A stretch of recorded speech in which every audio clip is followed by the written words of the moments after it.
Ada sebuah hadis yang cukup menarik kita bahas.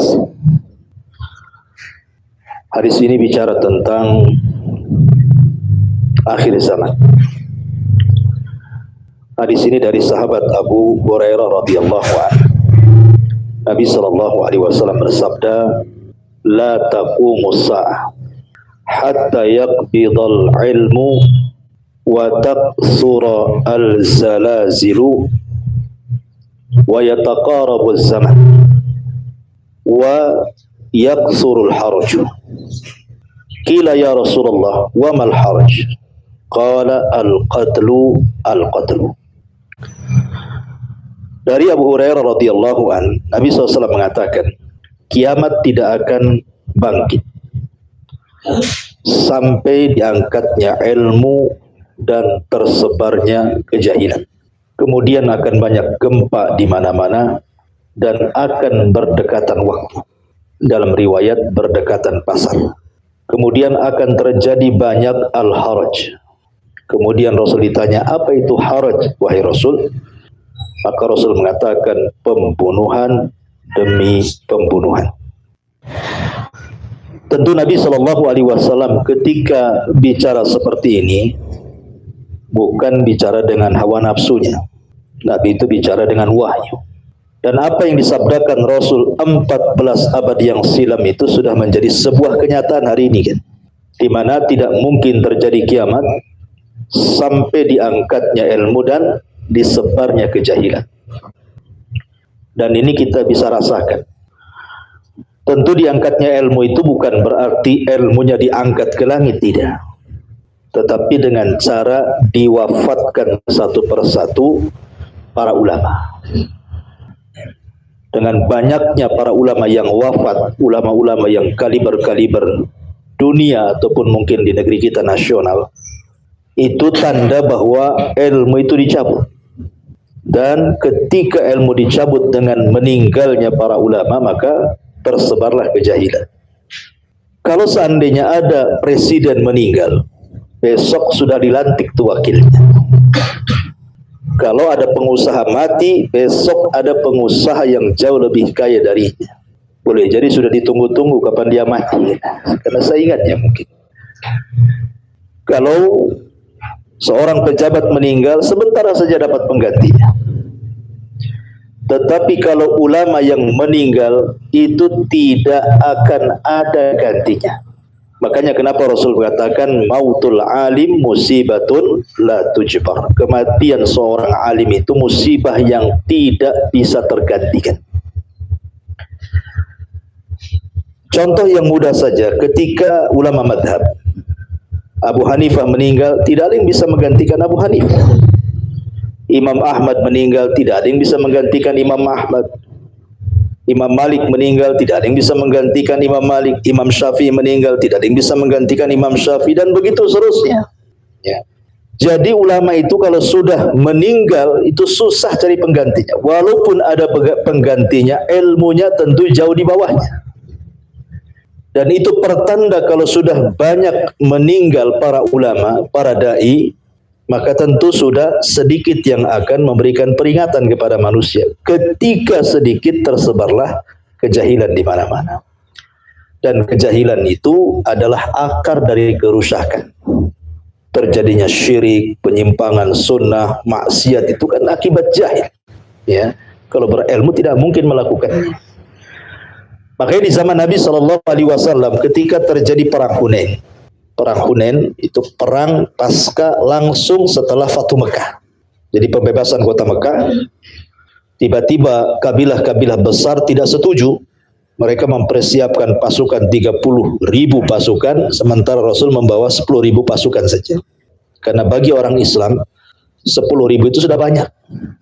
Karena biasanya pasukan Rasul itu memang sedikit, pasukan musuh yang banyak gitu ya. Karena kemenangan itu bukan banyaknya pasukan, tetapi izin Allah subhanahu wa ta'ala. Bergeraklah pasukan ini. Masalahnya di antara 10.000 pasukan yang dibawa Nabi ini, rata-rata orang-orang yang baru masuk Islam. Jadi orang-orang yang akidahnya itu belum kokoh gitu ya. Jadi antara perjalanan Madinah ke Hunan itu, mereka lewat di sebuah pohon yang zaman dulu, pohon itu di zaman jahiliyah suka disembah. Jadi kalau orang cari kebaikan itu, datang ke pohon kemudian minta berkah. Terutama kalau mau perang. Biasanya mereka datang ke pohon itu minta kemenangan, kemudian menggantungkan pedang di pohon itu untuk ditransfer kesaktian. Baru mereka akan keluar perang. Itu keyakinan jahiliyah. Makanya Nabi SAW ketika melewati pohon itu diberhentikan para sahabat. Kemudian sahabat mengatakan, ya Rasulullah, ij'al lana dhata anwat. Rasul, jadikanlah pohon dhatu anwat. Maksudnya pohon yang biasa digunakan untuk mencari berkah. Ya Rasulullah, jadikan untuk kami seperti mereka pohon dhatu anwat. Maka Nabi SAW marah kan gitu ya. Sudah masuk ke dalam Islam, harusnya mentauhidkan Allah, memberantas kesyirikan, malah pula minta alat untuk melakukan kesyirikan. Makanya Rasul bertakbir dan mengatakan, Allahu Akbar, innakum qaumun tajhalun. Allahu Akbar, kalian itu umat yang bodoh, kata Rasul. Ya. Ini perbuatan yang pernah diminta Bani Israel kepada Musa. Kalimat Rasulullah SAW, innakum qaumun tajhalun, kalian umat yang bodoh, menunjukkan karena kebodohan itu akar terjadinya kesyirikan. Kan itu ya. Makanya ketika umat ini bodoh, ya akhirnya dibodohi. Lihat orang-orang yang datang ke dukun itu kan dibodohi sama dukun. Ya. Terutama dukun-dukun settingan itu ya, yang sekarang lagi viral tuh. Ya. Itu hakikatnya kenapa orang percaya dukun, karena dia bodoh. Kalau seandainya dia cerdas bahwa orang yang datang ke dukun itu sebuah kesyirikan, tentu dia tidak akan datang. Bahkan akan memberantas gitu ya, membongkar perilaku mereka. Menunjukkan bahwa akar syirik itu terjadi karena kebodohan. Dan ketika terjadi kebodohan, merata kesyirikan. Dan kita saksikan hari ini kan masih ada orang percaya ke tangkal, ke jimat, ke dukun, ke paranormal, ke para peramal, bomo dan yang semacamnya. Masyarul muslimin wal muslimat rahimani wa rahmatullah. Kemudian kata Nabi SAW, wa taqsura az-zalazil, dan akan banyak gempa, dan ini sudah kita rasakan. Di negeri kita ini paling banyak gempa. Gempa terdahsyat yang mungkin di Lombok kemarin kan, luar biasa, satu kabupaten rata dengan tanah. Bayangkan, bukan satu desa, kabupaten. Di Jogja, ya, kemudian di Aceh, di Padang gitu ya, kita sering dengar. Ya, luar biasa gempa itu sampai memakan korban bukan hanya 1-2, ratusan jiwa bahkan sampai ribuan kalau kita kumpulkan satu Indonesia ini. Dan ini sudah terjadi, artinya ini sudah tanda-tanda dekatnya kiamat nih kalau sudah banyak bencana ini. Harusnya ketika Allah Subhanahu wa taala mengirimkan bencana itu, karena kalau Allah Subhanahu wa taala mengirimkan bencana itu ada maksud sebenarnya. Seperti ketika Allah Subhanahu wa taala lewat lisan Rasulnya ketika terjadi gerhana matahari total di zaman Nabi. Di zaman itu gerhana tidak kayak hari ini sering. Di zaman itu jarang gerhana. Boleh jadi mungkin 15 tahun sekali, 20 tahun sekali gitu ya. Sehingga kalau terjadi gerhana itu ketakutan orang-orang itu. Kalau sekarang kan sudah ada almanak, ada tanggal gitu ya. Nanti gerhana tahun sekian sudah tahu tanggalnya, bulannya, tahunnya, sudah ditandai itu. Ya, apalagi kalau gerhananya gerhana yang aneh gitu ya. Maka ditunggu-tunggu tuh. Bahkan selfie pula dengan gerhana, ya kan? Jadi di zaman itu ketika terjadi gerhana total matahari, ketakutan tuh para sahabat, disangka mau kiamat karena kalau terjadi gerhana total kan gelap semua. Di zaman itu kan belum ada listrik masalahnya. Kalau sekarang terjadi gerhana total ya hidupkan listrik, terang semua. Nah kalau zaman itu sekali gerhana total gelap semua, gak ada listrik, kan rasanya mau kiamat tuh. Makanya Nabi SAW langsung mengingatkan para sahabat, tidaklah matahari dan bulan digerhanakan itu kecuali dalam rangka yukhawwifu ibadah, untuk menakut-nakuti hambanya, biar hambanya sadar dan kembali ke jalan yang benar. Jadi kalau terjadi musibah, entah gunung meletus, entah tsunami, entah gempa, itu sebenarnya Allah sedang menakut-nakuti kita gitu ya. Dan jangan kita katakan bahwa itu kan gempa jauh, nggak mungkin di Batam, nggak begitu. Allah itu sanggup meletakkan gempa di mana saja tanpa harus ada penelitian BMKG, ya, karena Allah Maha Kuasa gitu ya. Harusnya ketika terjadi musibah di daerah lain, ini menjadi pelajaran bagi kita. Harusnya kita jangan sampai kemudian mengatakan, ah itu kan di Aceh, itu kan di Lombok, itu kan di Jogja, nggak mungkin ke Batam. Bukan begitu cara berpikirnya. Kita langsung takut kalau seandainya gempa itu terjadi di sini, sementara kita belum persiapan, kita pula jadi korban, gitu maksudnya. Ini kalau sudah banyak gempa kata Rasul, berarti tanda-tanda akhir zaman. Kemudian kata Nabi SAW, yataqarab az-zaman, dekatnya waktu. Coba bayangkan sekarang kan, kayaknya cepat kali waktu itu. Tahu-tahu duhur saja sekarang cepat. Nanti melamun-melamun tahu-tahu asar, ya, tahu-tahu maghrib, tahu-tahu isya, tahu-tahu ngaca sudah banyak ubannya. Ya, namanya memang seperti itu. Kalau zaman dulu, rasanya satu hari itu lama banget gitu ya. Sekarang cepat sekali. Berarti sudah ada tanda-tanda ke arah kiamat. Kalau sudah waktu sangat cepat, dalam riwayat yataqarabul aswaq, pasar sangat dekat. Bahkan bukan dekat lagi, pasar sudah di tangan sekarang ini. Tinggal COD saja ya. Ya, main Shopee ya, main Tokopedia, main pasarnya sudah di tangan sekarang. Nggak perlu ke angkot lagi jauh-jauh jalan ke pasar, nggak perlu pegang handphone COD ya. Cocok bayar, tak cocok viral kan gitu ya. Artinya bahwa pasar sudah berdekatan sekarang ini. Yang membeli dan yang menjual dekat sekali sekarang. Tidak perlu kemana-mana. Dan itu sudah tanda-tanda kiamat. Tanda-tanda kiamat itu tidak mesti jelek, tidak. Ya, seperti dekatnya pasar tidak mesti jelek kan gitu ya. Bisa saja membantu kita. Tetapi ketika terjadi seperti itu, berarti sudah apa yang dibicarakan Rasul 14 abad yang silam itu menjadi sebuah kenyataan. Ya. Kemudian kata Nabi SAW, wa yaksura al-haraj, dan akan banyak pembunuhan.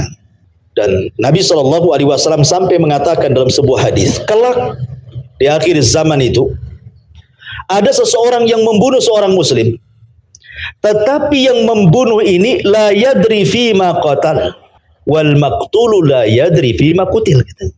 Jadi orang yang membunuh itu tidak tahu alasannya kenapa dia bisa membunuh. Dan orang yang dibunuh lebih parah lagi, tidak paham kenapa aku bisa dibunuh gitu ya. Karena dalam Islam itu menghilangkan jiwa bukan sembarang, bukan mudah menghilangkan jiwa itu. Kecuali kalau dia membunuh ya dibunuh qisas kan gitu ya dalam Islam itu. Tetapi kalau seandainya main bunuh-bunuhan, tidak boleh, semua agama melarang pembunuhan. Karena dosa pembunuhan itu luar biasa menjadi perhatian bagi Nabi SAW. Bahkan Al-Quran sendiri menyebutkan dosa pembunuhan itu ancamannya berat. Kata Nabi SAW, kata Allah Subhanahu Wa Taala, wa man yaqtul mu'minan muta'ammidan fajaza'uhu jahannam khalidan fiha wa ghadiballahu alaihi wa la'anahu wa addalahu adzaban alima. Siapa yang membunuh seorang muslim secara sengaja, maka dia pantas masuk neraka jahanam, dikekalkan di dalam. Mana kekal di sini maksudnya bukan selama-lamanya, tidak, saking lamanya sehingga Allah katakan dikekalkan. Lama. Orang kalau membunuh seorang muslim masuk neraka itu lama keluarnya tuh. Sampai bahasa Quran itu khalidan fiha, dikekalkan di dalamnya saking lamanya. Ya. Kemudian yang kedua Allah murkai dia. Kemudian yang ketiga Allah laknat dia. Kemudian yang terakhir Allah sediakan azab yang pedih. Tidak ada satu dosa yang runtutan ancamannya begitu dahsyat kecuali pembunuhan. Ya. Bahkan ketika Allah Subhanahu wa taala menyinggung pembunuhan Qabil kepada Habil, apa kata Allah? Min ajli dzalik katabna ala bani Israil annahu man qatala nafsan bighairi nafsin aw fasadin fil ardi faka'annama qatala an-nasa jami'a. Karena sebab itulah maka siapapun yang melakukan pembunuhan atau merusak di bumi, maka satu jiwa dibunuh seolah-olah dia membunuh semua jiwa, kata Quran. Bayangkan, satu membunuh seolah-olah dia membunuh satu bumi itu kan. Menunjukkan bahwa pembunuhan itu bukan perkara biasa. Saya akan contohkan satu kisah. Kisah ini disebutkan di dalam kitabnya Musannaf li Abdir Razzaq As-San'ani, dan juga dikeluarkan Imam Baihaqi dalam sunannya dan sanad yang baik. Jadi dahulu di kota Yaman, di kota Son'a, di zaman Amirul Mukminin Umar bin Khattab radhiyallahu anhu, Ada cerita seorang wanita. Dia menikah dengan seorang laki-laki yang punya anak. Artinya anak itu bukan anak wanita ini, tapi anak bawaan suaminya. Menikah, hidupnya senang, ya. Tapi karena kemudian kesulitan ekonomi, akhirnya suaminya pergi ke daerah lain untuk mengadu nasib mencari nafkah.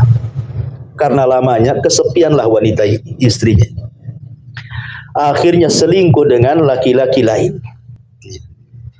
Kemudian Allah takdirkan anak bawaannya ini mengetahui perselingkuhan ibu tirinya dengan laki-laki lain. Khawatir kalau seandainya anak tirinya membocorkan aibnya kepada ayahnya kalau dia datang. Akhirnya jahatlah wanita ini dan ingin merencanakan pembunuhan karena sudah ketahuan aibnya, ya. Akhirnya kemudian wanita ini ngomong sama selingkuhannya, bagaimana kalau kita bunuh anak itu? Itu kan bukan anak saya, itu anak suami saya. Kalau seandainya dia sampai melaporkan kepada ayahnya tentang perselingkuhan kita, besar masalahnya. Kalau gitu kita bunuh saja. Tetapi selingkuhannya takut. Membunuh anak itu takut kalau seandainya dia yang membunuh, langsung dia yang membunuh akan terjadi masalah. Akhirnya berencanalah keduanya membayar orang untuk membunuhnya. Kesepakatan, datanglah orang yang dibayar dan siap membunuh anak itu. Akhirnya terlibatlah 4 orang perencanaan pembunuhan. Si perempuan, kemudian si selingkuhannya, kemudian orang bayarannya, dan pembantu dari perempuan itu sepakat melenyapkan anak kecil itu, anak tirinya. Ketika sudah baik perencanaannya, akhirnya kemudian di waktu yang memang sudah disepakati, dibantailah anak itu dengan cara sadis. Betul-betul dibunuh, ya. Dimutilasi, dimasukkan ke karung. Kemudian tengah malam dibuanglah jasadnya jauh-jauh dari kampung, dimasukkan ke dalam sumur untuk menghilangkan barang bukti. Tetapi Allah Subhanahu wa taala tidak lalai. Allah katakan wala tahsabannallaha ghafilan amma ya'malu zalimun. Jangan sangka Allah lalai terhadap perbuatan zalim. Allah tidak lalai, ya. Akhirnya kemudian qadarullah, ada orang yang lewat di sumur itu. Rupanya ada lalat hijau, yang kebiasaan lalat hijau itu biasanya hinggap di bangkai. Kemudian ada bau yang menyengat dalam sumur itu. Lah, para pembunuh ini, karena si perempuan takut, berpura-puralah dia berteriak di kampung-kampung bahwa anak tirinya dibunuh, kemudian jasadnya tidak ketemu. Akhirnya hebohlah satu kampung bahwa terjadi pembunuhan, tapi tidak yang tahu siapa yang membunuhnya. Sampailah perkara ini kepada Amir Son'a, Gubernur Son'a yang diletakkan Umar bin Khattab untuk menjadi gubernur di Son'a. Karena perkara pembunuhan itu dalam Islam menjadi perhatian. Ya, ingat, pembunuhan dalam Islam itu menjadi perhatian luar biasa. Bukan perkara remeh orang membunuh itu dalam Islam tuh. Sehingga Amir Son'a turun langsung tuh. Ya. Kemudian dikumpulkan orang-orang desa tersebut, kemudian dikatakan cari bangkai itu, cari jenazah anak itu sampai ketemu. Kalau sudah ketemu, habarkan kepada. Rupanya adalah yang orang lewat tadi di sumur tadi melihat bau busuk dan keluar lalat itu, melaporkan bahwa dia menemukan sumur bau busuk. Akhirnya kemudian Amir Son'a mengatakan, kalau begitu kita datangi sumur itu. Ini para pembunuh ini sudah deg-degan tuh, ya. Mereka juga hadir di situ.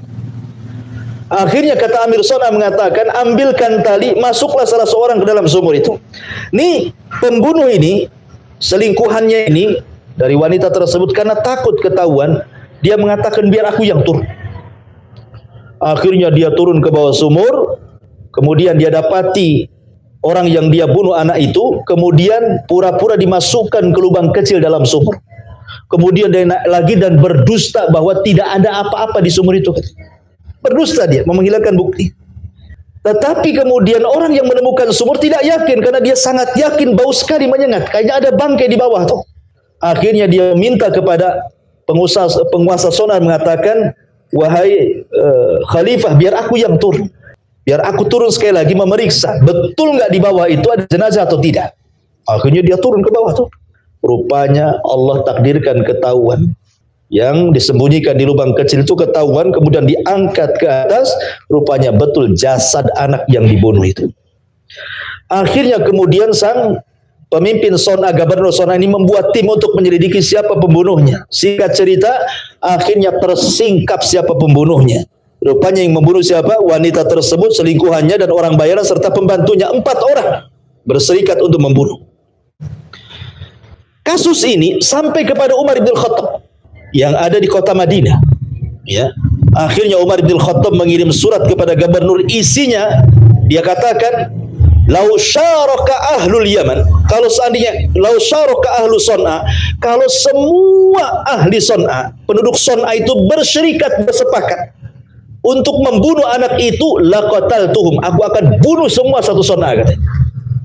Kalau mereka sepakat membunuh, ada niat membunuh gitu ya, semua memang menghendaki pembunuhan itu, maka satu Son'a dibantai, kata Umar.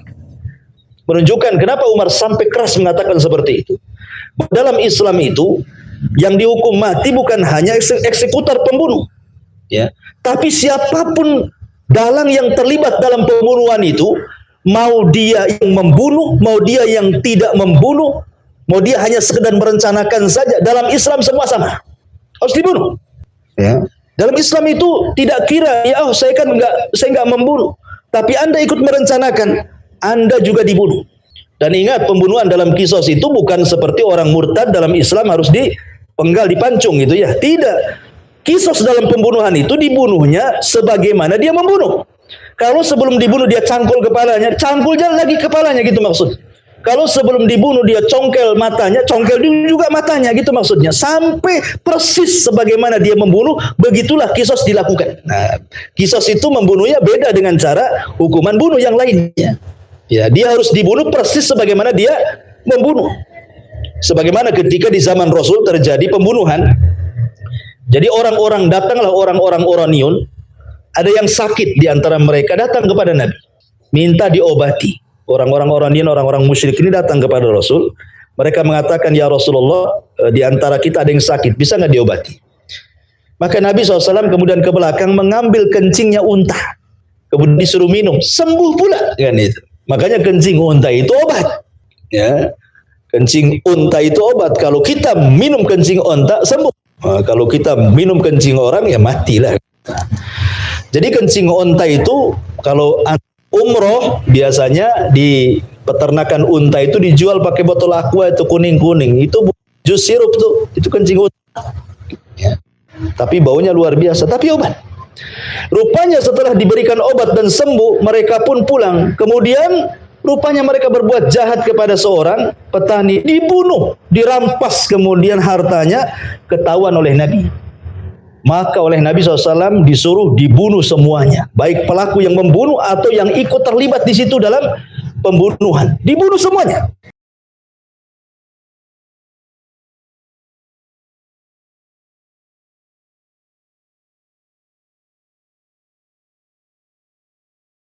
Subhanallah